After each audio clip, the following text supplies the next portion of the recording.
Yo, what up, guys? The Crypto Homie back at you with another video. Today, we're going to be talking about Chainlink. Will we see a $30 Chainlink this week? All that and more in this video, but make sure you stay tuned until the end to hear how the co-founder of Chainlink believes mainstream adoption will happen. All that and more. So, as always, homies, make sure you subscribe to stay up to date in the latest in the crypto space. So let's start off with the weekly chart. As you guys can see, this is the weekly chart of Link. And look at this chart. I mean, just going back to December, it's, up, consolidate, we're up, consolidate a little bit, we're up. Looks like we're consolidating. But guys, with all this news, with all this stuff coming out about Chainlink, their new acquisition, will we see a $30, maybe even $40 Chainlink this week? I mean, just look at that would put this candle way off the chart. Do you guys think that will happen? Let me know down in the comments below. I definitely can see us break $20 this week, because we're going to go over this article describing Chainlink and its new acquisitions and the potential it has. Guys, this is some major news, so stay tuned for that. Moving on to the article, it's titled Chainlink's New Acquisition from Cornell University Could Transform Blockchain for Good. It says Chainlink, the most widely used decentralized financial data source, securing over $3 billion in value, announced today that it has acquired DECO from Cornell University.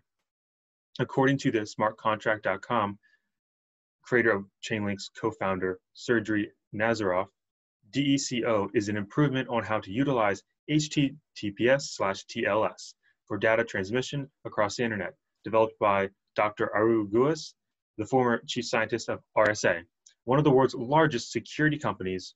Joel's previous formalized proof of work, which is now used to secure more than $300 billion in cryptocurrency stored across Bitcoin, Ethereum, and thousands of other cryptocurrencies. Guys, that's some big news. But moving on, while initial reactions to this announcement have been focused on its impact to decentralized finance, an area that Chainlink is best known for, the repercussions of this transaction are far broader than this narrow space and could fundamentally accelerate the adoption of blockchain technology by corporates. Guys, being able to get this adopted by corporations, that's a big deal, big deal.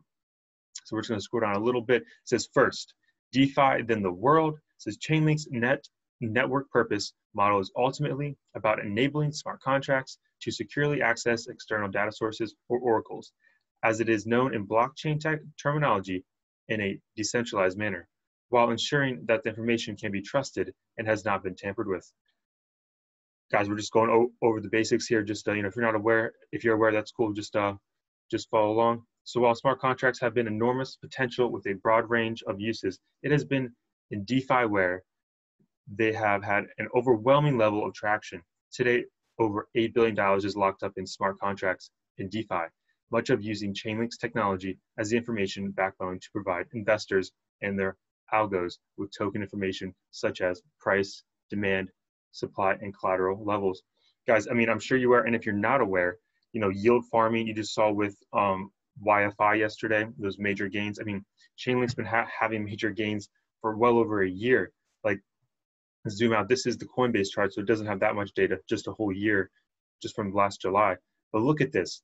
I mean, if you bought even on the listing on Coinbase, when it pumped to like $3 and all the way up to almost $5, like even in here is a great buy, because look, it's almost at $20 again. So I definitely expect in the next, week, maybe 2 weeks, we'll see, we're going to break that $20 area again. But back to the article. It says, while DeFi has been on a tear recently, the entire space has grown up 30% since July 2020 alone. It still represents a relative small asset class in comparison to traditional finance markets. Furthermore, it is one that is predominantly isolated from the real world of physical goods and services. While there is nothing inherently wrong with DeFi, that public blockchain's primary usage today is to enable cryptocurrency investors to speculate on the price of other tokens represents something of disservice to what smart contracts are actually capable of doing. Guys, keep in mind that even though this thing has pumped, from the $3 to $20, there's a very small amount of people, a very small percent of people that are actually in cryptocurrency. The last I checked, it was like around 1%, just under 1% of the population. So going from 1% of the population into cryptocurrency and going to 2% of population into crypto, that's not just doubling prices, that's exponential. So like when it said, it still represents a small asset class in comparison to traditional finance.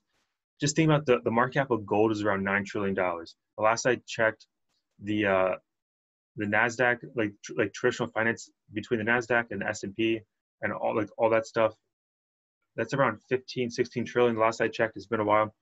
But guys, so I mean, we're talking. So the whole point of this is we're talking trillions and trillions and trillions of dollars, and Bitcoin and Chainlink is only billions. So keep in mind the potential is like if hits $1 trillion market cap, we're talking some major gains, and you're in early.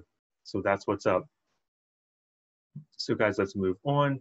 In other words, DeFi is on the tip of the iceberg for smart contract capabilities. Underneath the water line lies the vast potential of blockchains, which could eventually represent a world computer, ubiquitous, globally connected, and decentralized, automating every aspect of our lives using data delivered through high-speed networks, such as like 5G, for instance, through blockchain.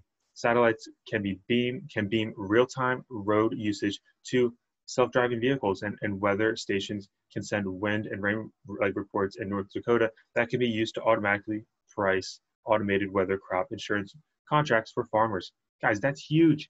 That's huge right there. So why have we only seen use cases in DeFi come to fruition? For Nazarov, he believes it is because the information that can be readily and of verifiability captured and transmitted in a tamper-proof way today with today's technology has tended to be in the blockchain realm. So basically he's saying that it hasn't actually expanded to the real world, essentially. It's just that small, like 1% of people that are into cryptocurrency. But once it does expand, guys, that's big news, big news. Information about tokens, especially where that information already resides on the blockchain, is far more readily available, trustworthy, secure, and straightforward to verify than from data sourced from the real world. Guys, blockchain, you can see what it is. There's no hiding it. There's no lying about it. There's no faking it. It is what it is. It's out there. Everybody can see it. After all, information in the physical realm tends not to already be on a blockchain. So there are fewer mathematical guarantees that that information, say sourced from a weather station, has not been tampered with than data from a coin contract, which is inherently backed by mathematical proofs. Guys, the mathematical proofs, the code, that stuff is not tampered with. You can check it. You can see if it is tampered with. If someone tried to change something. Like I said with this example, the weather station, somebody could have tampered with it and now they're reporting the wrong weather, or they're just doing it on purpose. Nazarov goes on to explain some of the fundamental challenges of bridging between information sourced from the real physical world and delivering it to a smart contract in such a way that the data can be proven to have come from the source that it pertains to have originated from and has not been tampered along the way. It turns out that it is not a trivial thing to do. Guys, this is important to not have the data messed with. That's very, very important. Our interview time is short, but I'm determined to fully understand the problem space and how Chainlink and DECO intends to solve it. Nazarov, somewhat surprised to be speaking with a journalist with a computer science background. So he switches gears from a marketing narrative to one to where he attempts to squeeze in a computer science academia presentation into the remaining 15 minutes of our call, launching into a monologue about aspects such as homomorphic encryption and zero-knowledge proofs. As he does so, he pulls up and rapidly scrolls through an array of academic white papers that he's published, a sea of mathematical hieroglyphics and Elise and Bob diagrams dance across the page as he quickly advances through the dense text.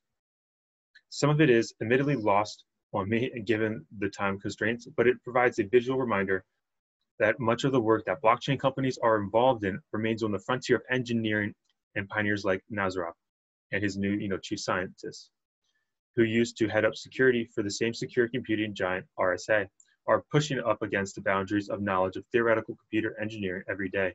Guys, it's cool to invest in things like this and make money, but the people that actually make it happen are, the scientists, the engineers. They make this stuff happen. So without them, we wouldn't have blockchain. If Satoshi Nakamoto didn't figure out the double spending problem, we would not have Bitcoin, unless somebody else figured it out. But maybe it would be 20 years later. So keep in mind, when we invest in something, we definitely, got to see what they're doing with the engineers. And it seems like with Chainlink, they got the best of the best. So moving on, privacy is complex. Besides being able to trust data from a broader range of information sources that resides in the real world, as opposed to pertaining to on-chain token contracts, is but one part of the overall puzzle. So this is obviously very complex. Another aspect concerns the challenge of privacy. There's little need for privacy in DeFi, save for the actual identities of token holders, which blockchain already, kind of hides. I mean, you could find it through IP addresses with like the wallet address, but if you use a VPN, all that good stuff, you should be fine for the most part. But when stepping out of the internal confines of cryptocurrency and into the real world, that is where privacy complications start to emerge. Corporate and personally identifiable data has a lot of complexities associated with it where privacy is concerned. To Nazaroth's mind, there are three models that start to emerge. At both extremes, you have either no privacy, as we see today with many of DeFi oracles, and at the other extreme, it is highly secure, private communication channel approach where only two entities can share information. So guys, the two extremes, you do not want to be on the one side or the other side. We have to have some kind of middle ground to make this all work. In reality, most real world use cases reside in the middle of that spectrum. That's what I just said. And that's a far more complicated scenario to engineer around. Complex corporate relationships and supply chains. Data needs to be private, but to certain groups of entities. Yeah, so this is very complex. It's going to be very hard for them to make this happen, but hey, we believe in them, right? The engineers will make it happen. It'll just take some time. So for example, in the case where a shipper decides to share information on its cargo passage through various ports and custom controls, this information is inherently confidential to the shipper, but the company may wish to share this data with the companies that own that cargo. Neither a fully transparent, not a fully private solution fits that model. Another privacy problem in the real world involves how to enable multiple organizations to share data that they deem as private in order to benefit from analysis of full-time data set. Take healthcare, for example. In researching a new drug, it is often necessary to pull information from a large body of patients to analyze how a group respond to treatment. However, this has inherent challenges. Patients either have to provide their consent, easy if there are 10, less so when there are 10,000, or the companies that are the guardians for that data must cleanse the information themselves, which is expensive, time-consuming, and can remove some of the value of the resulting analysis. Guys, with healthcare, with HIPAA, with all the regulations, it is so complicated for these companies to make this stuff happen. It is so complicated. They spend so much extra capital on following all these rules to where it actually, at the end of the day, it actually makes it for the patient, for the customer, it's worse for them, because when they want to get their data, it's harder for them to get it. So something like, hopefully these engineers have something up the pipelines and can work with regulation to have like a better solution. But what if all that sensitive data in its raw form could be sent to a smart contract that can be proven mathematically will not share the data, but you're still able to analyze it and report back its analysis? Guys, that would be amazing. I really hope they can pull this off. I hope that can go through with regulation. Unfortunately, smart contracts have the potential of unlocking a variety of these types of privacy use cases, which are simply not possible to do with traditional technology today, but only with Oracle technology that provides the right level of safeguards. Hey, let's see if they can bring it to the real world, as they say. Making it easy for corporates to adopt. As compelling as these examples may be, it still remains a complex topic for the average chief information officer at a large corporate to dedicate time to considering.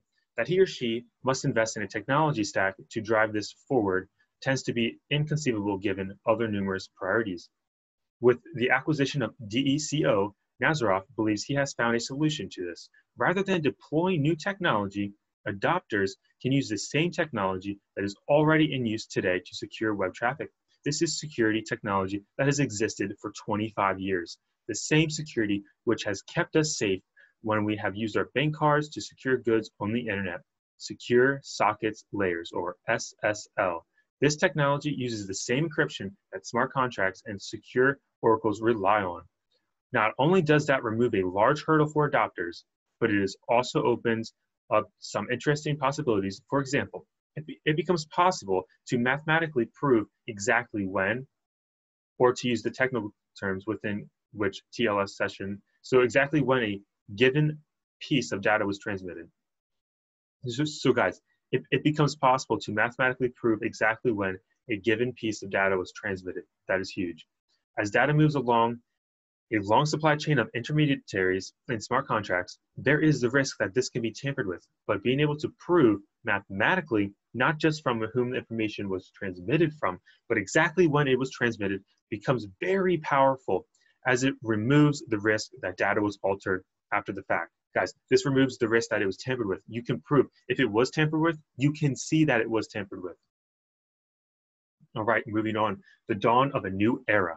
With the ability to provide an enterprise-grade level of security and assurance, which Nazaroff claims that the combination of Chainlink and the DECO will bring to the industry, he sees the heralding of a new era. He sees a new era in the adoption of blockchain, extending usage outside the close-knit realm of crypto enthusiasts, like us, and DeFi speculators to a mainstream audience. Guys, we are the enthusiasts. We are the DeFi speculators.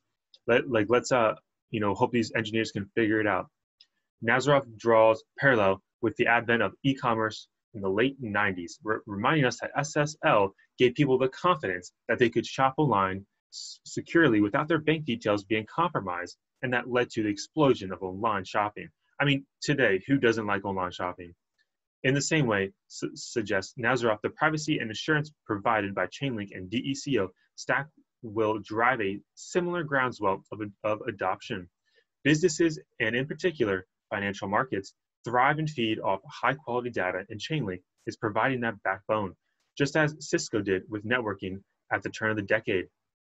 So the argument goes that will fuel the fire of growth in areas of business that feed off the oxygen of data, just as it did in DeFi. Guys, let's see if they can make this happen. Let's see if we can get, the average person to trust this, just like they trust buying stuff online. So the next topic is adoption is everything. That said, it's easy to get swept up into the fever of blockchain and its possibilities.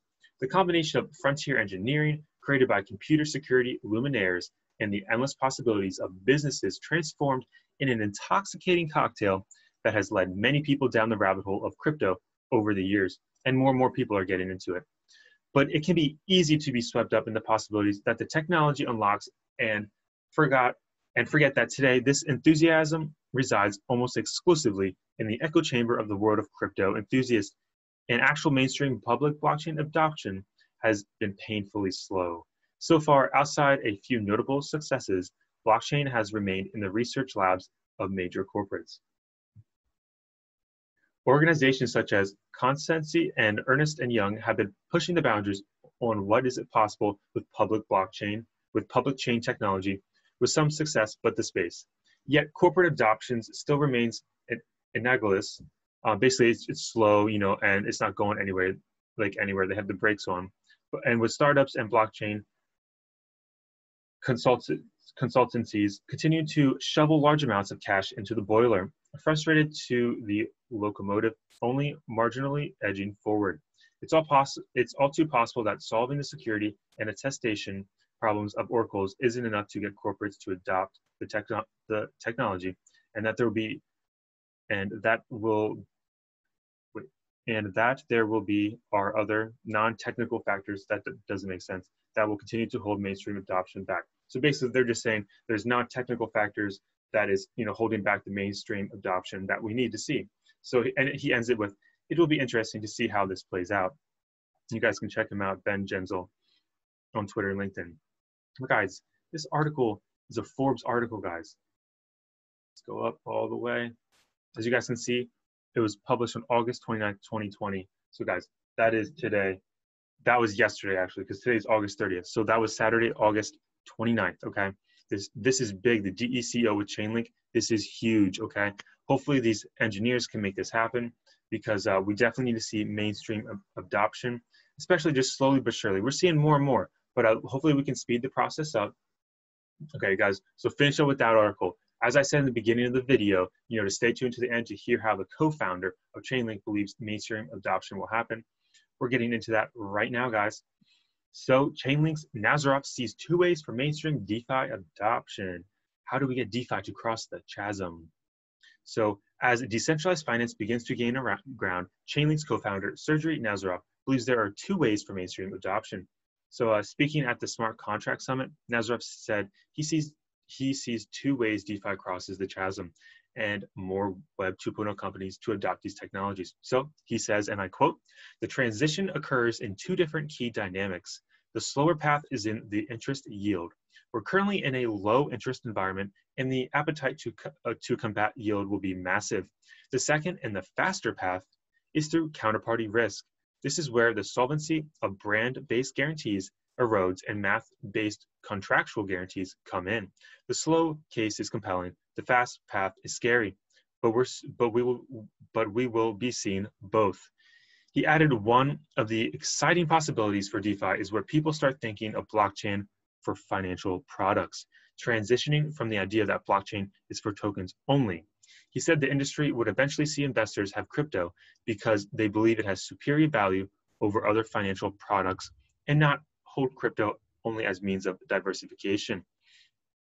Nazarov noted data such as market data is always essential, but so is privacy. He pointed to its newest acquisition, as I mentioned today, DECO. The DECO protocol uses advanced cryptography and zero-knowledge proofs to provide enhanced privacy to users. Guys, this is huge. He's basically just saying, like, with his 2 ways for it to be adopted to mainstream, he's just saying that there's, the low interest environment, and then the counterparty risk. This just kind of makes it seem like people realize that basically the US dollar is not worth anything. The financial system is so rigged that there's another financial system, Bitcoin, Chainlink, other altcoins. This is something that isn't owned by like the elites of the world, okay? We actually have an opportunity to take this and, engineer it into something that's good for the masses. I mean, this can be adopted to all 8 billion people in the world.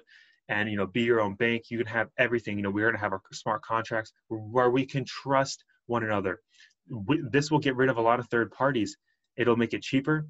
It'll just make it better, cheaper, faster, and better for everybody, okay, for all parties. Maybe not for the elites of the world right now, but that's a very small percentage, like less than 1%. So for 99% of us out there, this will make it better for everybody. All right, guys, so ending on that note, what do you guys think about Chainlink? Do you guys think Chainlink can hit, $25, $30, maybe $40 this week? Well, let me know down in the comments below. And as always, homies, this is not financial advice. This is pure entertainment. Invest at your own risk. And I'd like to thank you for watching this video. Smash the like button if you liked it and subscribe for more content. The Crypto Homie is signing out.